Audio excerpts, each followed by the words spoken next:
Olá, doutora Vera, obrigadíssimo por ter aceito o meu convite e por estar aqui um bocadinho comigo nesta conversa. Em primeiro lugar, eu acho que vou começar por pedir que se apresente um bocadinho, porque as pessoas que nos vão ver, muitos provavelmente ainda não conhecem a doutora Vera, e gostava que se pudesse falar um bocadinho de si, do seu percurso e falar o que acha importante para poder partilhar. Olá Mafalda, boa tarde, obrigada por este bocadinho para estar aqui a trazer este assunto que acho tão importante nos dias de hoje e que cada vez mais tem procura, sobre apresentar-me. As pessoas estão habituadas a uma Vera numa visão mais formal do que aquela que eu pretendo deixar aqui hoje na nossa conversa. Ora, eu chamo-me Vera, sou psicóloga clínica há quase 16 anos. E todo o trabalho que eu faço desde o início tem sido um trabalho muito complementar de várias áreas que eu tenho vindo a aprender e que tenho vindo a experienciar na minha vida como úteis para a minha saúde mental, para o meu bem-estar, para o meu equilíbrio. Mesmo o meu próprio nome neste momento, como eu partilhei no Instagram, tu deves ter percebido, hoje em dia o meu nome formal parece que já não faz muito sentido para mim, por isso eu mudei, deixei de ser a Ferreira e passei a ser a Flor de Luz, que me faz muito mais sentido. É incrível o feedback que eu recebi das pessoas que me conhecem, as pessoas mais próximas, a dizer que faz muito mais sentido de facto aquele nome pelo qual já há muito tempo que eu adoto, mas que para o mundo ainda não tinha tido a coragem de trazer. Então este ano tive a coragem de trazer assuntos sensíveis, tive a coragem de trazer assuntos importantes e que me fazem todo o sentido, não para desconstruir nada na psicologia, mas para encontrar aqui um ponto de equilíbrio, porque acho que é perfeitamente possível e acho que o ser humano é muito mais do que aquilo pelo qual tem sido visto, pelo qual tem sido cuidado, pelo qual tem sido atendido. E é nesse sentido que eu gosto de ver, ajudar, potenciar o crescimento do ser humano de uma forma abrangente, de uma forma integral, não é? Daí o nome que surgiu agora na consulta que eu faço, que é uma consulta de psicologia integral, porque de facto faz muito sentido para mim. As pessoas que fazem consulta comigo estão habituadas a isso, eu não faço, nunca fiz uma psicologia pura, eu vou buscar um bocadinho a tudo aquilo que eu aprendi de várias áreas, que são a naturopatia, a astrologia, o reiki, a hipnoterapia, o contacto com hipnoses, mas não só desta vida, a imagem intemporal do ser humano que contempla que nós somos energia num corpo e não um corpo com energia. Então esta nossa forma, este nosso estar aqui agora é temporário, porque há em nós algo que é intemporal, que não acaba, que não finda. E para mim sempre me fez muita confusão ver o ser humano nesta linha de começa e acaba. Para quê? Sempre me fez muita confusão. Para quê que a gente nasce, cresce, vive, trabalha, reproduz-se e morre? Para quê? Qual é a lógica evolutiva disto? Qual é o ponto de vista construtivo disto enquanto ser humano? Para que esta experiência? Então, todos esses questionamentos fizeram-me procurar, fizeram-me experienciar, fizeram-me encontrar uma série de áreas que fazem muito sentido ao meu coração e que eu trago para os meus pacientes. Ok, fantástico. Novidades, acho que lá está, acho que não é muito comum tanta informação, e o que é muito bom. Então, acredito que tem-se falado muito da espiritualidade e eu gostava que a doutora Vera me explicasse, a mim e a todos, o que é a espiritualidade. Ok, olha, a espiritualidade, é preciso não confundir aqui, eu acho que as pessoas confundem muito a espiritualidade com a religião. E aqui eu sou um bocadinho rigorosa porque eu não sou católica nem praticante de nenhuma religião. E isto é logo um esclarecimento que eu gosto de dar logo no início. Porquê? Porque eu sou portuguesa e venho de uma família católica, como acho que se calhar 80% ou mais de 80% da população portuguesa. Eu venho de uma família católica, eu fui batizada, eu fiz a primeira comunhão, porque os meus pais assim o entenderam, mas até determinada altura na minha vida, a lógica, as leis, as regras e toda a informação da Igreja Católica nunca encaixou muito bem em mim. Portanto, eu nunca me senti católica. Uhum. Se tu me perguntares assim, mas acreditas em Deus? Eu acredito.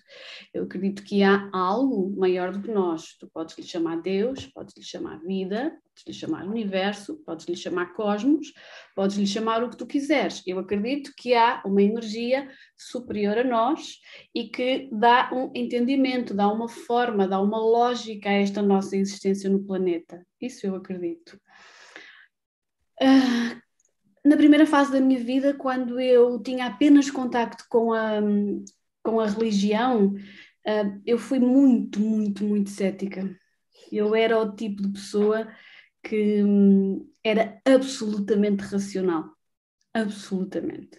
Sempre que alguém me trazia algum assunto que não encaixava dentro da minha cabeça, eu rejeitava logo.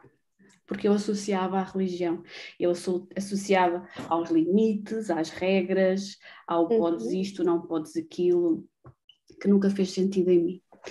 A espiritualidade, ela permite-nos de facto um contacto com algo maior, sem regras, sem limites, sem um Deus castigador, sem teres que seguir uma série de normas sociais, sem teres que seguir uma série de parâmetros limitadores.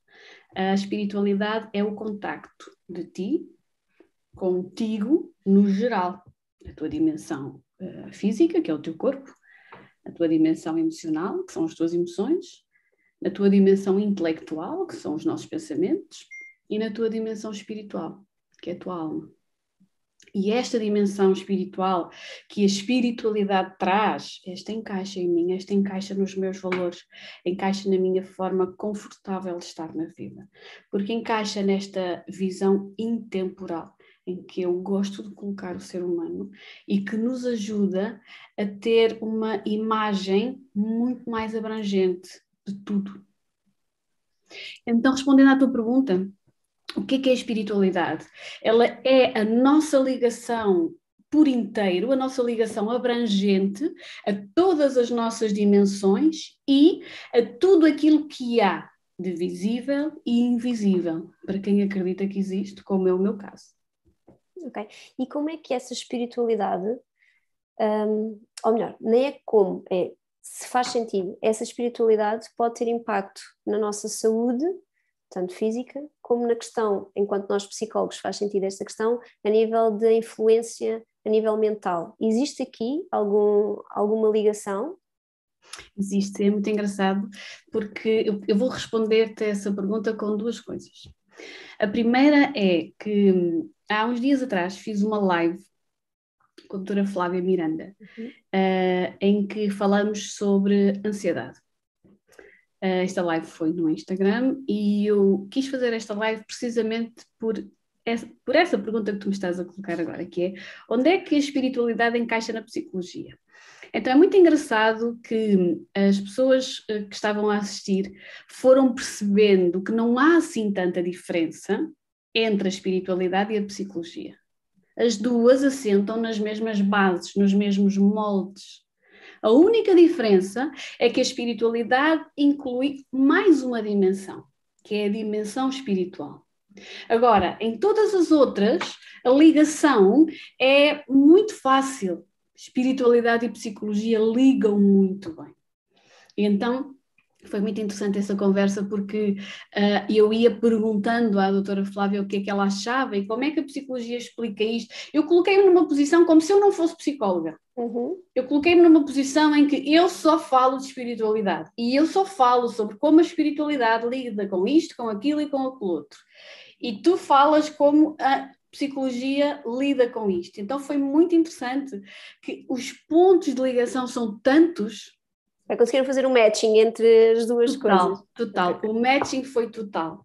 Depois, também para responder a essa tua pergunta, dizer-te que aqui da minha experiência pessoal é muito interessante, porque eu tive o primeiro contacto com a espiritualidade em 2005. Absolutamente cética, como te digo. Houve uma pessoa conhecida que me falou sobre a possibilidade de estar presente num determinado workshop e eu rejeitei à partida, mas depois acabei por aderir e acabei por perceber que aquilo fazia algum sentido para mim. Isto foi em 2005.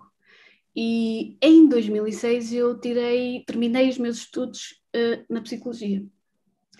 Portanto, quando eu termino os meus estudos na psicologia, quando eu entro no mercado de trabalho, eu já entro nesta dualidade. Eu já entro como psicóloga, e quando comecei o meu trabalho tive muita dificuldade em conjugar as duas áreas, porque tinha muito medo da reação das pessoas, tinha muito medo da rejeição das pessoas, tinha muito medo do que as outras pessoas iam achar, do que eu dizia, do que eu pensava, do que eu acreditava. E é muito giro que quando eu comecei, acabei por deixar um bocadinho de parte aqui a questão da espiritualidade e tentar focar-me só na psicologia, mas não funcionava. Sabes? Eu não estava a ser honesta comigo. E então há uma altura em que eu começo a sentir muito desconfortável no trabalho da psicologia, puro e duro, só psicologia. E comecei a levantar a questão de começar a ser mais genuína no trabalho que eu fazia com as pessoas, começar a fazer as perguntas que eu realmente queria fazer às pessoas. E foi muito interessante porque mais de 90%, não te posso dizer que foram todas as pessoas, porque há pessoas que não querem ouvir falar de espiritualidade e nós temos que respeitar, mas mais de 90% das pessoas a quem eu fui tendo gradualmente esta abertura, o resultado foi uma adesão incrível. Incrível. Pessoas que me diziam que ainda bem que me faz essa pergunta, porque eu nunca falo sobre esses assuntos com ninguém porque tenho vergonha. E sabes, Mafalda, ainda hoje, passaram quase 16 anos, né? Este ano faz 16 anos que eu terminei a minha licenciatura, e ainda hoje eu encontro tanto essa vergonha nas pessoas. Essa vergonha. Mas sente que a vergonha é pela questão de falar de espiritualidade, pelo receio da opinião dos outros? Eu acho que é basicamente o receio da rejeição social.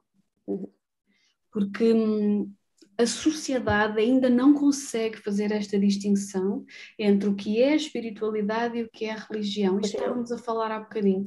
Então as pessoas misturam tudo e acham que isto é só umas tretas. E que se há umas tretas não vale a pena perder tempo com. Mas cada vez mais as pessoas começam a sentir diferente, só que não conseguem assumir. Não conseguem levar isto para os seus encontros sociais, para as suas famílias, para os seus relacionamentos, para os seus trabalhos. As pessoas não conseguem. Eu tive pacientes que chegaram a pedir o meu total sigilo face às nossas consultas, mas sigilo no ponto de ninguém imaginar que aquela pessoa tinha consultas comigo. Eu cheguei a ter pessoas que me diziam, eu só quero fazer consultas consigo porque só a Vera me entende, mas ninguém pode saber. Okay. Eu cheguei a ter situações em consulta de ter mulheres que os próprios maridos não podiam imaginar. Os próprios filhos não podiam imaginar. Portanto, tu imagina como o medo da rejeição social, familiar é tão grande. E eu entendo esse medo, sabes, porque eu também já tive esse medo. Eu tive medo de que me rejeitassem na sociedade, na profissão, na minha família. E porquê é que nós temos esse medo? Porque um dia alguém já rejeitou, não é? Um dia alguém já fez isso, um dia alguém já nos trouxe desconforto. Nós tentarmos falar um bocadinho sobre o que nos vai no coração. Eu acho que isso acontece cada vez menos no mundo. Eu, pessoalmente, já consegui, como diz uma pessoa que eu gosto muito, já consegui sair do armário, já consigo ver a luz do dia, já consigo não viver dentro do armário, já consigo ter esta conversa contigo que vai para o mundo, já consigo assumir isto e quem vem ter consulta comigo já sabe do que é que vamos falar, eu já consigo sentir esta liberdade de ser quem sou. Mas não foi fácil, não foi uma coisa que fiz de um dia para o outro, não foi. Foi um processo interno longo, profundo, doloroso, e que foi preciso muito tempo. Foi preciso muito tempo para chegar ao ponto em que eu estou hoje. Eu conheço muitas pessoas com processos semelhantes aos meus, mas ainda há muita necessidade de falar sobre isto. Eu sinto muita necessidade de trazer este assunto, de explicar às pessoas que elas têm esse direito, que quando se aceitarem tudo fica mais fácil. Sabes aquela história de quando tu vais para lá eu já venho para cá? Sim. É um bocado isso, de vir para cá para dizer às pessoas que estão a ir para lá que o que elas vão encontrar vale a pena. Então, esse é o que eu sinto neste momento, esse é o trabalho que eu estou a fazer neste momento. Vir dizer às pessoas que estão a fazer este caminho que vale a pena continuar, que não voltem para trás. Okay. A pergunta que eu vou colocar agora, se calhar, penso que depois das suas palavras, acredito que me vai confirmar. Então, a doutora Vera acredita que a espiritualidade pode ajudar a contribuir para uma qualidade de vida muito melhor. Sim, acredito, vivo isso na minha vida, já experienciei isso, até pelo facto de que quando nós conseguimos aceitar e assumir todas as dimensões que nos compõem, invariavelmente nós ficamos com uma sensação de liberdade e de plenitude. Não falta nada, não falta nenhum pedaço. Nós não temos que renegar nenhuma parte nossa, não temos que esquecer aquilo que nos compõe só para agradar aos outros. Estava-te a dizer há bocadinho e vou repetir porque acho que é muito importante. Não é fácil. Não é fácil. A nossa sociedade, a nossa cultura, e nós somos portuguesas, nós vivemos num país que é mais de 80% católico, as pessoas estão habituadas a ouvir falar em Deus, a ouvir falar em algo superior, mas ainda assim a conotação que é dada é inferior, é medíocre, é insuficiente. A doutora Vera, desculpa, a doutora Vera, quando estava a dizer isso, eu estava-me a lembrar de um exemplo que não é bom exemplo, mas ao mesmo tempo é em relação, por exemplo, quando surgiu muito o coaching, o coach, que era, e ainda acontece, eu também quero acreditar que aconteça menos, mas ainda acontece muitas pessoas preferirem ir a um psicólogo que tenha a formação em coaching para poder dizer que não, eu não estou em psicologia, eu tenho umas sessões de coaching, porque existe ainda aqui este estigma. E em relação à religião é interessante, por isso, pelo que a doutora Vera está a dizer, que a grande maioria das pessoas realmente são pessoas religiosas, porque somos um povo religioso, sim, a maior parte das pessoas, lá está, muitos católicos, temos Fátima, sempre cheio, mas a doutora Vera acredita que isto está a melhorar? Acredita que está a existir mais aceitação, mais adesão? Cada vez mais, cada vez mais. Eu vejo no meu dia a dia, no contacto que vou tendo com as pessoas, nas conversas que vou tendo com as pessoas, eu sinto cada vez mais adesão por parte das pessoas. Eu vou-te explicar porque é que eu acho que está a melhorar. Porque eu acho que a nível mundial, todos nós estamos a passar um bocadinho de uma determinada forma de estar na vida para uma outra diferente. Vou explicar isto um bocadinho melhor, que é, nós estamos habituados a viver em competição. Todos nós. Várias áreas da ciência que sempre estão a competir entre si. Nós temos no nosso caso, por exemplo, a competição que sempre existiu entre a psiquiatria e a psicologia. Uma relação sempre ali um bocadinho rude, não é? O ser humano está habituado a viver em competição. Nós crescemos habituados a viver em competição. Eu vejo pelos meus 3 filhos. Um sempre quer o que é do outro.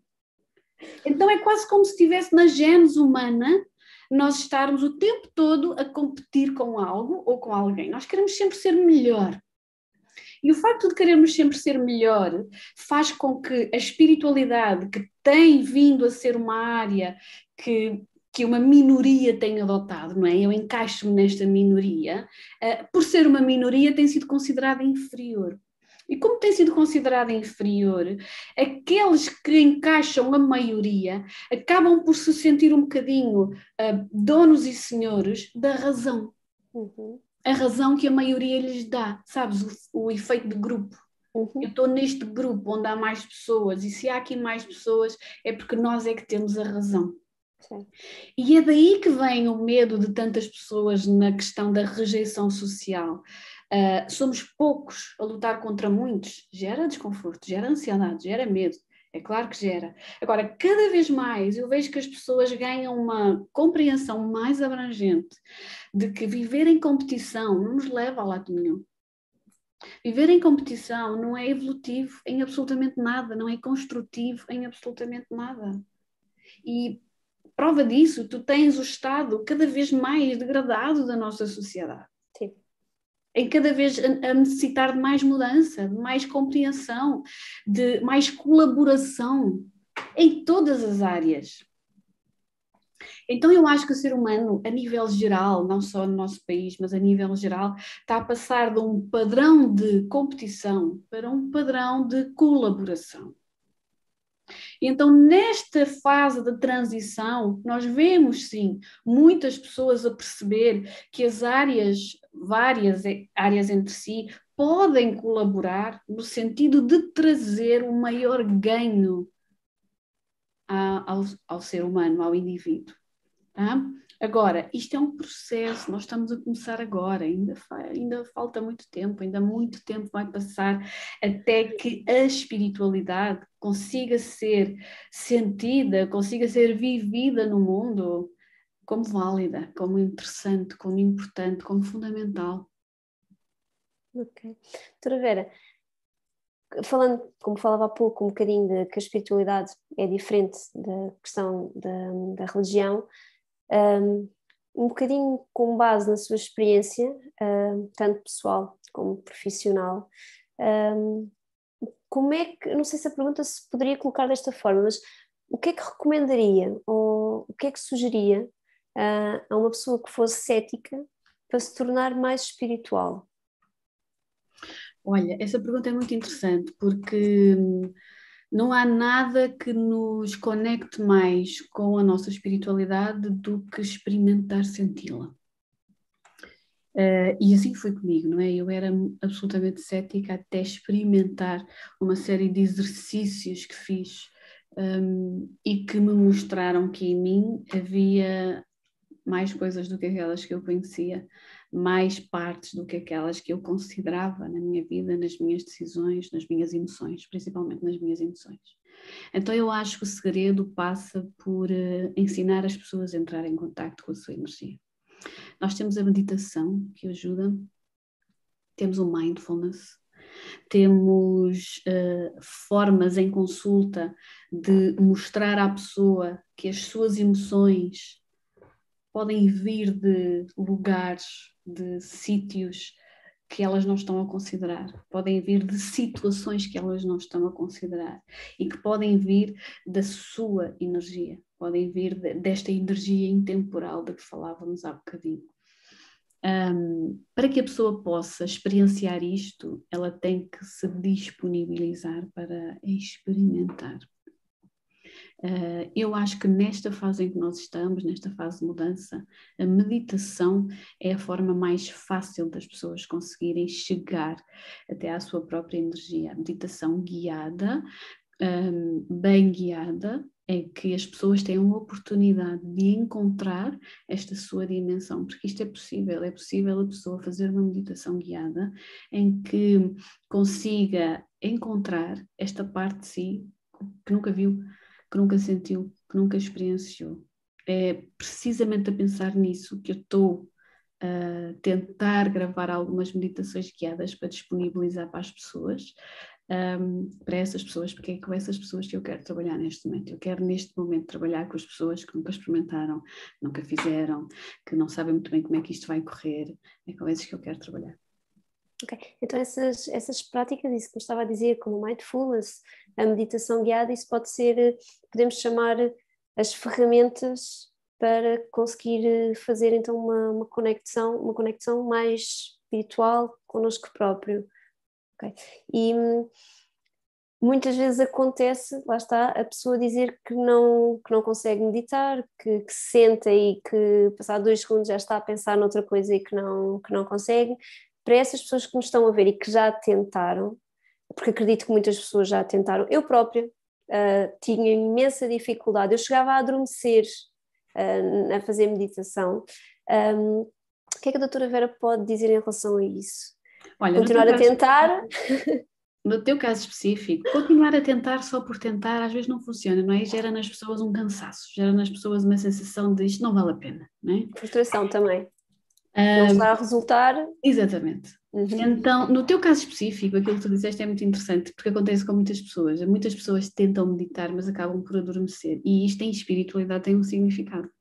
E eu vou partilhar agora contigo. Então é assim, a pessoa que vai meditar e que acaba por adormecer, significa que de facto a ligação que ela tem com a sua própria energia é muito pouca. Porque a nossa energia nunca está cansada, não é? A nossa energia está sempre viva, está sempre disposta. Então a ligação que há entre a pessoa e a sua dimensão espiritual é muito pequena, é muito curta, é muito reduzida. Então chegar lá é preciso fazer um grande caminho. A pessoa não está familiarizada com a sua energia. E este longo caminho gera um cansaço. E este cansaço provoca sono. Okay? E muitas pessoas sentem como alcançar a sua energia como um caminho interminável, que gera muito cansaço, e depois isto a misturar com o cansaço do dia a dia, com as pessoas tenderem a fazer meditação à noite, há uma série de variáveis que influenciam aqui, faz com que a pessoa acabe por adormecer.